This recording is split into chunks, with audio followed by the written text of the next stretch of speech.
What's going on, everybody? It's Cooper and James, and we are from the back pens. James, how's your Tuesday afternoon going? It's going.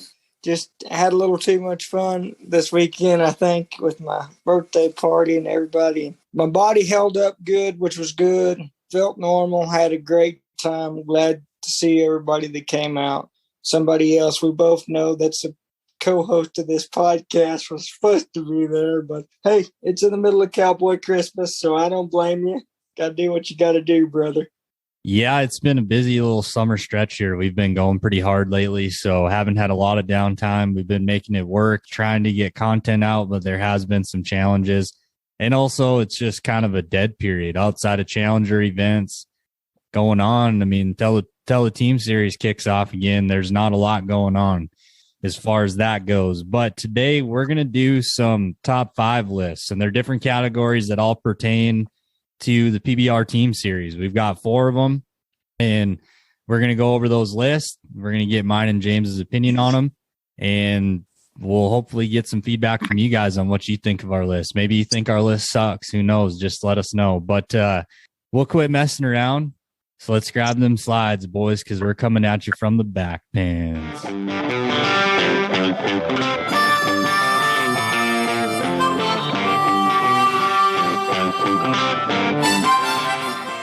So like I mentioned in the intro, we have 4 categories today. We're going to start with the 5 best draft picks. These are not supplemental draft picks. I'm not giving the freebies to the Oklahoma Freedom and the Carolina Cowboys because that's what they got. I mean, James, would you not agree? When you get handed Cooper Davis, Jess Lockwood, that's like getting a freebie, $3 million. Oh, yeah. So I'm not going to include them. I also didn't go with first round picks just because I don't believe that first round picks can be necessarily considered the best. There's a few rare occasions, but when I think of best draft picks, I'm thinking of guys that you got in the 20s and 30s that end up in the top 10 guys. So that's kind of the theme I went. Now I do have some that were in the teens, but it's tough to throw these lists together, I guess, is what I'm getting at. So James, you haven't heard these lists either. So I'll give an explanation of why I put the rider on the list, and we'll go from there. So to kick things off, 5 best draft picks that I wrote down. And also these are in no particular order. I'm not going to order them because I think all these are really good. But the first guy I wrote down, Kyler Oliver, Kansas City Outlaws at 13 overall. Boudreau Campbell, Carolina Cowboys at 23 overall. Cannon Cravens, also of the Carolina Cowboys, 39th overall. Chase Outlaw, the Oklahoma Freedom, 22nd overall. And Austin Richardson of the Austin Gamblers at 16 overall. So the first guy on the top of the list, and like I said, these are in no particular order. Kyler Oliver, Kansas City Outlaws, 13th overall. Broke his neck last year, but he's going to recover from what I've read, and I did do some deep diving on this. He might not miss as much as we think. You got to remember this happened in early April. By the time this kicks off in July, he's had a decent amount of recovery time. I don't expect to see him in Cheyenne, but I think you're going to see him probably earlier than you think. And if he rides at 5 or 6 of the PBR Team Series regular season events, this is a slam dunk, in my opinion. Kyler Oliver is a rank cat. He can ride any kind of bull into his hand, away from his hand. And I think what I like the most about him, outside of his grit and try, is you put him on one that's out of line, and he's going to get the job done. On top of the fact that he's going to keep his hand shut till his head hits the ground. Young guy, I think you can build around him. That's why I think Kyler Oliver's a really good pick. James, what's your opinion? My opinion on Kyler Oliver is he probably would have been higher in the draft had he not had a broken neck. Because I agree with pretty much everything you're saying.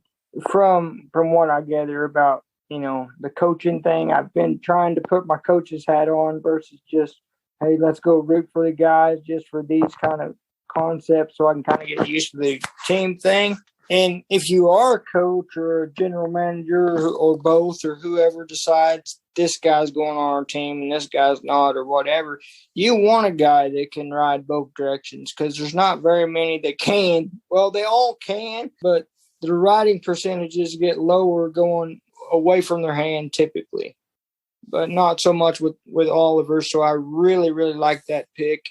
I was about to ask you what you knew about his injury and when to expect him back, but I guess you've already said that. So, Yeah, I definitely did some deep diving on that before we hopped on the air today because I was curious. I hadn't heard much about it since it happened, and I think he's going to be back for a decent amount of events. And if that's the case, I think that's a slam dunk pick at 13 because I think he's a first round pick if he's healthy. But I mean, guaranteed. So we're in agreement there. The second guy on the list, Boudreau Campbell, Carolina Cowboys, 23rd overall. Boudreau didn't have the 2022 individual season that he probably expected, and I definitely didn't expect. This is a guy I think's really talented. He's a left-handed bull rider. You put him on one that bucks into his hand, and he can light up the scoreboard.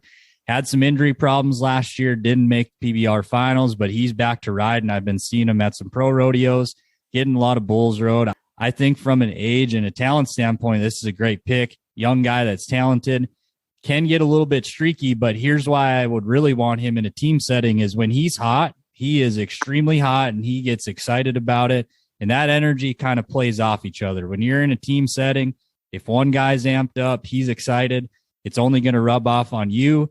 And at 23 overall, I think this is a great pick. James, what do you think? I do too. I think that's one of the tougher, grittier guys you're going to find on the tour, and that's exactly what you want on the team. And as a coach, you want to keep this guy as level-headed as you can because, like you said, when he's hot, everybody in the locker room loves him. But whenever he's not, he shows that too. Well, you can and you should. You should be mad, especially letting your team down by not making the whistle. But at the same time, you can't let that bring down the whole team. So I think that's where he fits better in the team environment because the whole team will kind of lift him up and hold him accountable and say, look, it happens. This is what happened. Let's fix it and move on to the next one. And so I agree with you. Next guy on the list, Cannon Cravens, also the Carolina Cowboys. And I promise you, I'm not home teaming. I haven't claimed Carolina. So this is just an objective opinion. But the Carolina Cowboys took Cannon Cravens at 39th overall. And if you're an above average bull riding fan, you've been hearing about Cannon Cravens for a long time. When he was a teenager, this guy was social media all over the place, stomping rank bulls at 15, 16 years old. Got on tour pretty young. I think he was 18 when he first made his debut and had some success. It wasn't like he wasn't getting bulls rode. His biggest downfall throughout his career has been injuries. He's had a hard time staying healthy. But when you look past that, this guy is extremely talented. He can make bulls look really good when he gets tapped off. Biggest question mark's injury, and he's had some really long, extended absences from the UTB level. So that's concerning to me, but if you keep this guy healthy, I think this is a really good pick. At 39th overall, I think Cannon Cravens is a top 30 bull rider in the PBR as long as he stays healthy. James, what do you think? I do watch the Challenger series a little bit when I can remember that it's on or whatever on Pluto. And I haven't seen him entering up. He's a guy like Boudreau, I think, needs to either go rodeo or go to Challenger Series events. So he actually has been going to at least some pro rodeo because I've seen videos of him in hats down, and he can't do that in the PBR. So he has been going a little bit. Right. Okay. Well, that's something I didn't know. But back to your point of saying, he's been off tour for a while. He probably hadn't ridden that many bulls, and because of all the injuries, he's going to have to get his timing back because you're not going to get on PBR caliber bulls every single weekend in pro rodeo. You will, but just not every single weekend. And so just by getting his timing down, or even confidence by winning some rodeos and placing at rodeos, that's going to help him so much. And I don't know that I would have put him in the top 5 list like you did, but for those exact reasons in which you mentioned. But yeah, he's a good, solid pick if he can stay healthy. That's good. That's good. We're getting some disagreement here. I don't want it to sound like everything I do, James agrees with. So that's good. The next guy on the list, James, this guy's pretty close, near and dear to your heart. Arkansas native, the CEO of Outlaw Nation, Chase Outlaw, was drafted by the Oklahoma Freedom at 22nd overall. They were aggressive. They traded up to go get him. I love this pick. I know Chase is in the same boat. He's been hurt a lot lately. Let's not sugarcoat it. He's been hurt pretty much since 2019, essentially. After that, in that 2020 area, it's been a rough year, or a rough couple of years, I should say. Had a really hard time staying in the arena, but this guy to me is the epitome of what I would want in a teammate. This is a guy, if I'm going into a back alley and I don't know what I'm up against, he's a guy I want to call on because he ain't going to let you down. He's talented bull rider. He can really ride some really ranked bulls, but that locker room presence for me is what really gets me with this pick, because Chase Outlaw, when he shows up, he's got one thing on his mind, and that's I'm going to win at whatever cost. It doesn't matter what the cost is. He's all in. I really like this pick for the Oklahoma Freedom. James, I have a feeling you're going to too, but let's hear it. Well, I haven't really talked to Outlaw as much as I have in years past and things like that, but on a personal level. But you're right, he's had a lot of problems with his groins and different injuries throughout his career. But we've also seen him come back from something that daggum near killed him and would have killed most people, and he rode even better than he ever has. But with that said, I think maybe he should be going to some of these challenger events to a certain extent. I'm sure he's getting onto the practice pins or something, but that's a whole different ball game. But he's kind of one of your ace in the holes. And honestly, like on paper, before this whole draft ever started, before the finals was even over, I thought, well, J.W. Hart's going to pick the Outlaw for sure, because how can you not have the Outlaw when your team's named the Kansas City Outlaws? And he's one of the toughest guys in my era and probably your era and a little bit maybe even before, one of the toughest human beings on this earth as far as bull riders go. And he ain't going to let go till his head hits the ground, and that's typically what J.W. Hart looks for, I guarantee. The only reason they did pick him, and a lot of these guys overlooked him, was because of the injuries. And I'm so proud that he got selected by the Oklahoma Freedom. Did I expect him to go that low? No, but neither did he. And guess what? That's good news for Oklahoma Freedom and bad news for everybody else. Yeah, I think you're going to see a motivated Chase Outlaw come back to this PBR team series, no doubt about it. But to round out the 5 best draft picks, in my opinion, the last one, Austin Richardson. Austin Gamblers took him at 16 overall. He can be a little bit streaky at times, but hear me out. Young guy, really young, early 20s. And I thought he made a lot of steps forward over the last year. In 2022, I thought you saw the Austin Richardson that can be a top 10 guy year in, year out. He showed he can ride bulls into his hand. He looks really good when he does it. Can go a little bit away from his hand, like James said. They're always going to be less away from their hand. That's just the name of the game. But to me, what makes this guy exciting is every time the gate opens, it doesn't matter what bull he's on. You could be looking at 90 points. And to me, when you factor in his youth, along with the talent, this is a really great pick at 16 overall. James, what do you think? He's a great rider, and I see him work out all the time through Snapchat and different social medias and stuff, and he has improved on his riding. And this is what I'm so excited about seeing about the whole team deal is come January when the UTV starts up again, how much will guys ride and improve just based on the team aspect and the coaching and the training and all the things that they have to do as a unit? How is that going to translate over to the UTV following the team's season? But that's not what we're here for. But that's a guy that I really look forward to step up in a big way. And to start at Cheyenne, that's got everybody's motor running because that's just a very, very special place. But let's move on to the next top 5 list. These are 5 best free agent signings. Now, these are not guys that are young, they're taking a shot on type guys. This list are guys that I think can slide into a lineup day one and be ready to be an everyday starter for you or your team, I should say, or their team. So to start, like I said earlier with the other list, there's no particular order. So we'll just start with Ezekiel Mitchell of the Austin Gamblers, Cole Melanson of the Kansas City Outlaws, Alison De Souza of the Arizona Ridge Riders, Keyshawn Whitehorse also of the Arizona Ridge Riders, and Tiago Salgado of the Nashville Stampede. So let's start with Zeke. Zeke's a guy, he's made the PBR finals multiple times now. He's a really talented guy. He's really athletic. You can just see when he's on the back of a bull, he can do things that simply just a lot of guys can't. He's an extremely good athlete. Younger guy, he's not real old. Had a really tough 2022, I thought, for Ezekiel Mitchell standards.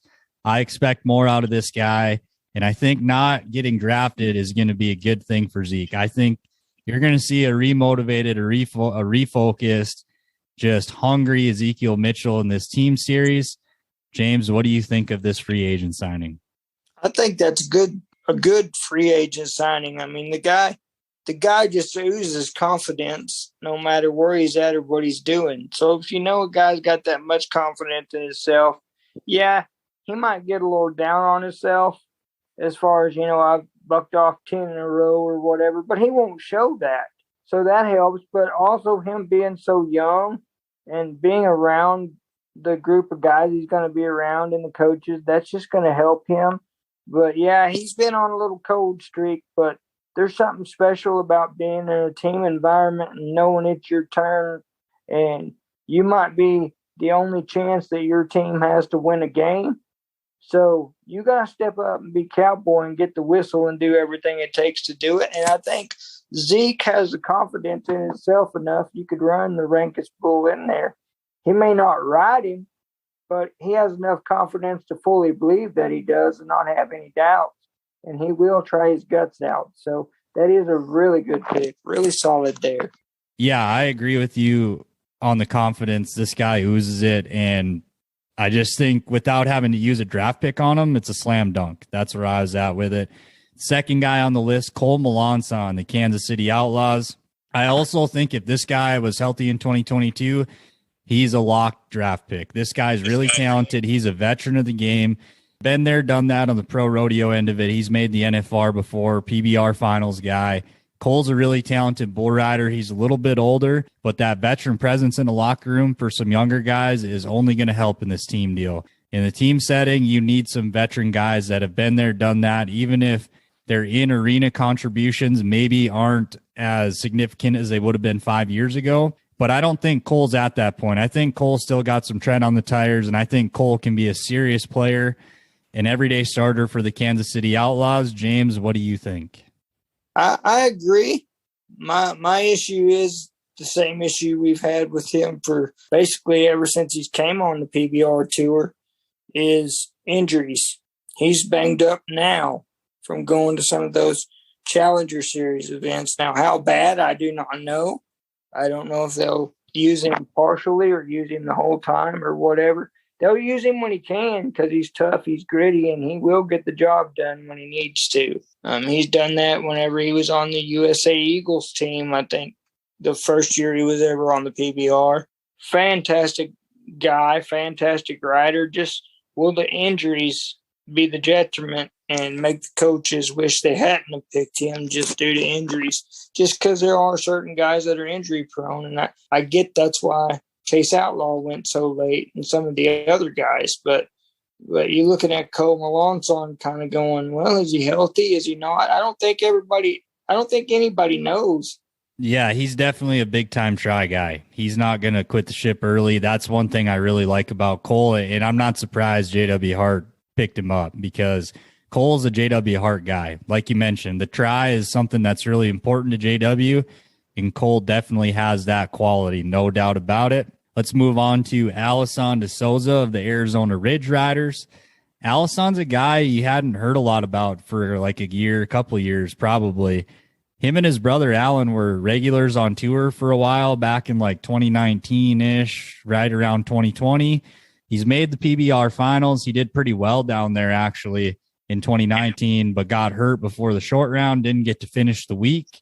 He's a grizzled veteran, and he can ride really well, really strong into his hand. He just put up a pretty big ride a couple weeks ago in Tryon, North Carolina on Mike's Motive. So this is not your take a shot on free agent pick to me. This is a guy you're expecting in your starting lineup. Alison De Souza has been a sleeper in this team deal, and pretty much carried the Ridge Riders on his back. I think unless things change from Chad's deal through to Tryon, unless things change until Cheyenne, I think that we will see Alison De Souza on the regular roster because of the injury to Chase Doherty. And let's also not forget that their second-round pick, Mauricio Morea, he's not going to be ready to start this deal either. So you're out of your top 5 draft picks in Arizona, 2 of them are on the sidelines right now. So that leaves 2 starting spots for sure that are up for grabs right now. And I gotta think Allison is definitely the front runner for one of those. But this next guy, he's probably going to be in that conversation as well. Keyshawn Whitehorse was also signed by the Arizona Ridge Riders. Keyshawn has had a rough journey through this team series process. This was a guy I expected to get drafted. He didn't get drafted, and it took quite a while for him to get signed off the free agent market, and it was just weird and shocking to me. I don't really have an explanation for it, but this is a guy also, he's ready to step up and slide into that starting lineup day one. Keyshawn didn't have a great 2022. This guy's talented. He obviously puts his time in the gym. If you just look at him, he's in excellent condition, competitor, all that stuff. I think this is a pretty dang good free agent signing for Arizona. Yeah, me too. And he's getting more consistent with getting the whistle because he's been going to those King of the North deals and a few of the other Challenger Series events and been placing there. And so he's getting things rolling, having fun, going wherever he wants to go. And to see him go from basically, make the PBR finals, but kind of struggle and make a good ride here or there to kind of start to put some consistency together. My only question is, what took all these teams so long to pick him and take him, whether it be free agent or any other way? I don't have the answer because that was shocking to me as well. Like I mentioned earlier, I just don't know. Don't have the answer for you on that one. But let's get to our last guy in the best free agent signings list, Thiago Salgado. The Nashville Stampede signed this guy. Young guy. His brother also probably could have made this list as well, Adriano. Thiago's a guy that got hurt in 2021 and had to have surgery. He didn't ride at all in the individual season in 2022, I believe. If he did, it was not very much. So he's been on the sidelines for a while. This is a little bitty Brazilian guy that makes it look really exciting when he starts putting it 2-1. Talented, young. The guy's made the World Finals before, rode there in 2021. I just think when this guy's sitting there on the free agent market, I'm picking him up all day long. What do you think, James? I'll agree with that, but I don't know that I would have put him in this list. To me, you got to put Lane Nobles. And I know the guy personally, so I might be a little bit partial. I know what he can do. The PBR hasn't seen fully what this guy's capable of yet because he's been dealing with some hip injuries and some different things like that. But, Thiago Salgado, especially under the tutelage of Justin McBride and, the Kaique Pacheco and some of those guys, he's only going to grow. He's a phenomenal rider. He's another one of those, what I call home run hitters that are in upper 80s, lower 90s, or they buck off. And for a team deal, it's not necessarily that bad of an idea to have a home run hitter because your coaches can select the bull. And, this bull's going to fit him better out of all the rest of them. It's going to go into his hand. He's going to dominate or whatever have you, whatever the thought process is. It's not just a random draw. Here, go ride this bull for your team. So I think that's going to help him a lot, to be honest. Well, I think it's going to help all these guys. I mean, your so-called left or right-handed specialists in this team series, they're going to have a way better chance to succeed in this team series than they would in an individual season, strictly because of what you just said. If I'm a head coach, I'm not putting Ramon de Lima on a bull that's going to go to the right. That's just bad coaching. So I think those specialist type guys, especially you look at a lot of Brazilians, they tend to be really strong into their hand. Those guys are going to excel in this format because their coaches are going to do their homework. They're going to put them on the right bulls, like James had said. But let's take a break and talk about Rank Ride Fantasy for a second. If you enjoy what the PBR Team Series did, and especially the draft aspect of that, check out Rank Ride Fantasy. They let you put your general manager cap on, and you get to make those decisions that a general manager does week in, week out. I played the entire 2022 season, and it was a great time. It's a really good way to engage yourself with the bull riding that's happening. When you have something to cheer for or against, it really makes it more exciting to watch, especially when you pick a guy that goes 90-plus points. There's not a better feeling in the world. And it's a really good opportunity to give you and your buddies the opportunity to give each other a hard time, compete against each other. Let's get some bragging rights going. I'm better than you are. I know more than you do. Now you can put it to the test. And bragging rights are always good when you're talking, interacting with your best of friends. It's a really great time. I can promise you, you won't be disappointed. So check out Rank Ride Fantasy at www.rankridefantasy.com. And I will link their social medias in the description below. And also, I will list them at the end of this podcast. But let's get back to it. But let's move on to our third list of the episode. These are 5 breakout candidates for the PBR Team Series. So these are either really late draft picks or free agent signings that I think could make significant moves as far as popularity and really being an impact for their team that either picked them up through free agency or drafted them. And these are pretty much going to be younger guys. This isn't like the free agent list where they're going to be maybe ready day one. There might be some guys that need some seasoning before they're ready for the starting lineup. But I think once they get there, you could really see some impactful moments from these guys. To start it off, at the top of the list, Connor Halverson. He was drafted 33rd overall by the Austin Gamblers. Caden Bunch, he was 40th overall by the Oklahoma Freedom.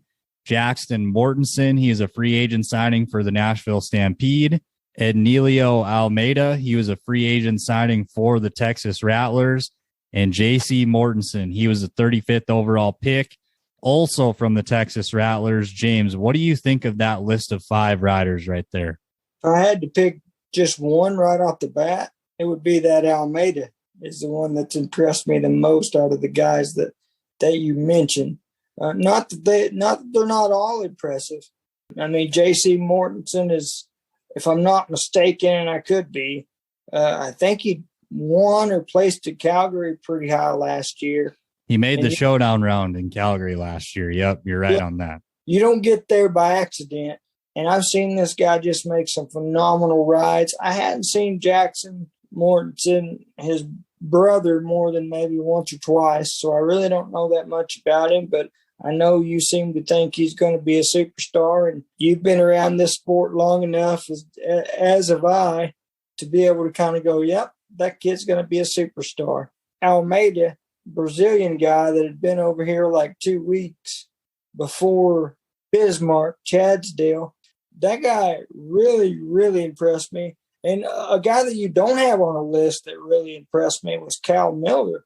And also Briggs Matson was another guy that really impressed me that's not on that list. Yeah, there was a lot of good candidates for this list. I tried not to make it too heavy from one team, which I ended up having 2 Rattlers riders on this list anyways. But yeah, there was more than 5 that I could have pulled. So don't think I'm dissing any of them other guys. These are just the 5 off the top of my head. And a lot of it applies the same logic to it. When you look at guys like Connor Halverson, Caden Bunch, the Mortensen brothers, they're young guys. They're not very old.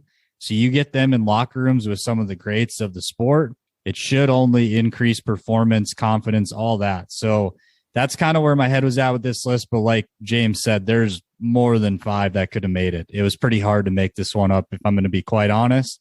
But we'll move into our last list of the day. And this one is going to be 5 not so obvious MVP picks.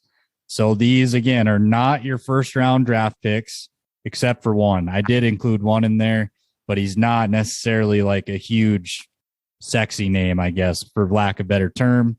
But these are 5 guys that were drafted, not in the top 5 that I think could make legitimate runs at the MVP race at the end of this PBR Team Series season.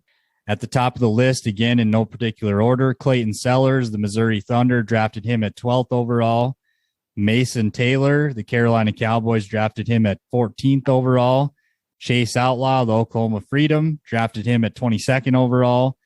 Joao Ricardo Vieira, the Rattlers drafted him at 10th overall, and Luciano de Castro, the Ridge Riders drafted him at 6th overall. James, what do you think of Clayton Sellers? I think he can be an MVP because he rides really good. He's young. We haven't seen his full potential gotten realized yet at the PBR level. He's a successful rodeo guy. He's had success over there, made the NFR multiple times, and I'm just waiting for that breakout from this guy. And I think it could be in this team series. James, what do you think of that? You know what? I might argue with you for sometimes, but I ain't going to argue with you about that one. This guy's won Pool A, and so far the only guy in Calgary this year to ride all his bulls. And as far as I know, that counts 70% of the money you make in Calgary counts for the NFR. I don't know, even if he won everything, if that would even be enough to get him to the NFR. But if he wanted to do both, he probably could if he did win in Calgary. So that's huge. And that's also a good thing if you're Missouri Thunder. We expected those kinds of results from him at the PBR finals, but I think I'd like to say that the pressure didn't get to him, but I think it was the injuries that got to him. He had to set out a couple of rounds, concussions and things like that at the PBR finals. I'm with you there. That guy is a spoiler. In Missouri Thunder, you definitely got a good one there. Next up on the list, Mason Taylor, 14th overall for the Carolina Cowboys. Mason Taylor has shown at the 2021 PBR finals that he can get it done on the biggest stages of the sport. And the one thing I really like about Mason is he is one of the better guys away from his hand on tour. He can definitely ride bulls that go away from his hand. So you're not totally restricted to putting him on a bull that goes into his hand. He's young. He's shown he's tough riding through a wired shut jaw at that finals. I just really like this pick for the Cowboys. And I think Mason Taylor could find himself in an MVP race come the end of the year.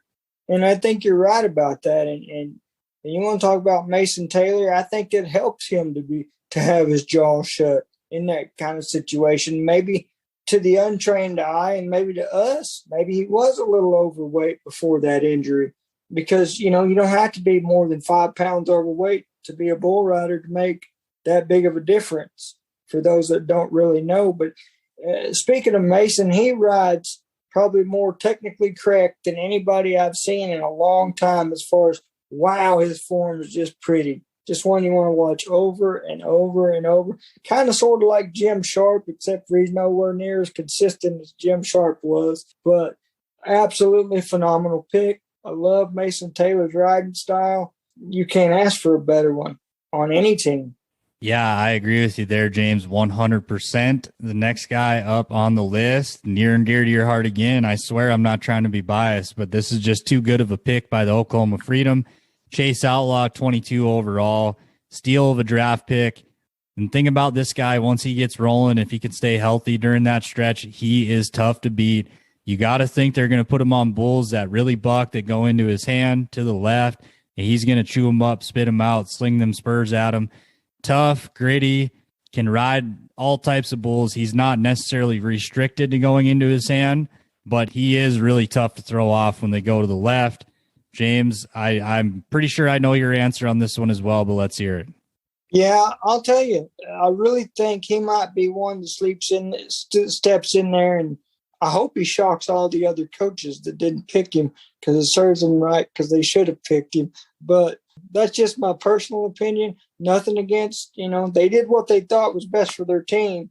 But if this guy gets healthy, he's right. I think if I'm being honest, I think there might be only 2 other guys that we're not going to mention that are tier 1 riders that could possibly just run away with the MVP if Outlaw doesn't get hot or if he gets hurt or something like that. But that kid gets hot and decides there ain't nothing going to throw him off.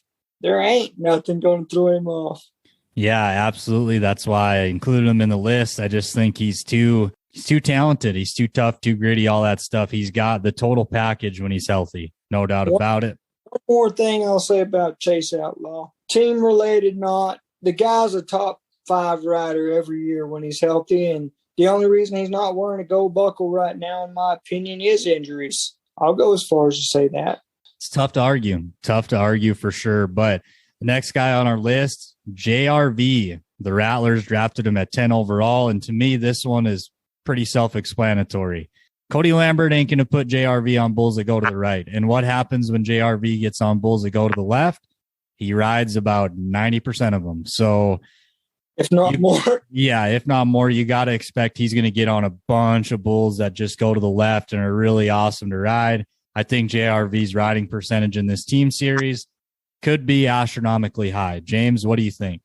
If they keep him on bulls going into his hand, I say throughout the whole season, including the finals, he might buck off 4, if that many. Probably not even that many. When you're looking at MVP, I know they have an MVP for every event, but to be honest with you, I don't really know how the MVP works throughout the entire season and all that. So, Cooper, for fans that don't know and follow it as close as you do, would you enlighten us just a little bit on how that works? So from what I've read and what I understand, it's going to be a cumulative total of points and then number of bulls you rode, which correlates, obviously. If you ride 15 bulls and then your second place guy only rides 14, it's going to be pretty tough for him to make up the necessary points throughout them rides. So whoever stays on the most bulls is going to win this award. And Jrv looks like a pretty dang good candidate from my view anyways. Oh yeah. And there's, tier 1 guys that we failed to mention that obviously front runners. And obviously I don't want to get too far off track, but I just have to say something about Dalen Swearingen. And that's, to me right now, he's riding better than he ever has. Even now, like, I think, winning the world title. Yeah, he's been to the national finals. Yeah, he's done this and yeah, he's done that. But the guy's confidence is higher than it's ever been. And I've just never seen him ride better than he is right now. And so obviously that was one of my front runners that I mentioned that we weren't talking about number 1 round draft picks, but keep that in mind. And also, if you really wanted to pick one for MVP, it'd be him or Jose Vitor Leme. But those are round one drafts, and we weren't talking about those. But I'm just blown away by how well Dalen's continued to ride throughout the Challenger Series and beyond. So hats off to him, and can't wait to see what Jose does when he comes back healthy either. But let's round out our top 5 not so obvious MVP picks. The last one on the list, Luciano de Castro, Arizona Ridge Riders drafted him at 6th overall. So I did use one rider in the first round, but this isn't a guy people tend to group with Jose Vitor Leme, Dale, and Kaique. He doesn't get grouped with guys like that a whole lot. And I'm not sure why, because if you look at what he did in 2022, he rode a lot of bulls and he wasn't even on tour for probably the first 4 to 6 weeks of the UTV season. And he finished 4th in the world last year. So he's not a slouch. He can definitely ride bulls that go into his hand, but he does actually ride away from his hand pretty decent for a Brazilian, in my opinion. He's not restricted to going just to the left or into his hand. This is a guy, I think, at 6th overall, they got pretty good value with. James, what do you think? Absolutely. And again, that's one that I wouldn't have thought of, but glad you brought it up because we're pretty much in agreement with this whole list here. Maybe not the entire podcast, but at least this list here, as far as sleepers that could possibly win MVP. Yeah, and obviously the first round draft picks are going to be the favorites for that award. It's the same as the NFL. The stars are going to be the favorites, but I'm not going to sit here and tell you that Jose Vitor Leme, Kaique Pacheco, blah, blah, blah, like they're the favorites. You guys already know that. If you watched PBR, you already know that. So let's deep dive a little bit. The not so obvious ones that I think could make a big impact. So that's what we did. Hopefully you guys found it entertaining, but I think, James, that'll be about it for today. Do you have any closing thoughts before we get out of here? Before we wrap it up, and this is just a totally random question that popped into my head, but I just kind of wanted your thoughts. Who do you think has the biggest advantage coaching-wise now that we've had the preseason? Granted, we hadn't seen all the guys that, we're not going to see the Jose Vitor Lemes or all those guys, but as far as one team that guy gets hurt, there's another guy that's just I'm 100% confident can fill that role and get his job done. As far as a coach, is there one guy you're going, if I had to be drafted today, I'd want to go with this team, and here's why. Do you have anything? It's between two teams. To me, it's clearly the teams that are still owned by the PBR, and it's the Carolina Cowboys and Oklahoma Freedom. When you look at how good their teams look on paper, they're deep. Like, they can afford to get a guy hurt, and they're not going to miss that much when they, call a guy up. Not every team has that opportunity. I'm not going to get into the specifics of it, but when you look at Carolina and Oklahoma, like I mentioned earlier too, they got gifted 2 PBR world champions. I mean, and it don't matter if you get Cooper or Jess, I could care less, but having those guys even on a part-time basis puts you way ahead of the game. So I definitely think Carolina, Oklahoma. I agree with you on that. But I think that'll about wrap it up today. James, do you have any closing thoughts before we get out of here? I'm so glad to hang out with Cooper for a little bit here and talk some bull riding and just put some content out again. With the 4th of July going on, everything's going crazy. Rodeos, bull ridings, PBRs everywhere. And I've been going back and forth to doctors, and Coop's been working from the back pens, literally, just different places. And so anytime we can get some content out to you, I'm glad. If you don't learn anything from me, learn this, that every day is a gift from God, and what you do with it, quite simply and honestly, that's your gift back to him. God bless. Heck yeah, man. I can't agree anymore. It's been a busy summer, but we've been doing what we can to try to get stuff out to you, and it'll get more consistent here. We're less than 2 weeks away from the PBR Team Series kicking off in Cheyenne, Wyoming. I'm really excited to see how that plays out. I've been looking forward to this team series since I first heard about it, which I had actually heard about it before the general public, because that's just what happens when you're working in an organization. But I got really excited about it. I'm an NFL, NBA, baseball. Like, I love sports. So you're basically transitioning the PBR, kind of taking it towards that mainstream sports style of format. And I think it's exciting. I'm excited to see how it turns out. And I know, James, you are too. So we will keep pumping out content. It's only going to get easier as the PBR Team Series kicks off. So we'll have more for you. I will link our social medias and Rank Ride Fantasy social medias in the description for this episode. Thanks for tuning in, guys. Don't be afraid to subscribe, rate, comment, all that. Feedback's great. Negative, positive, it doesn't matter. We'll take it all. We want to make this as good as it can be for you guys as listeners. But I think that'll be it. Until next time, you guys have a great one, and come back and visit us again from the back pens.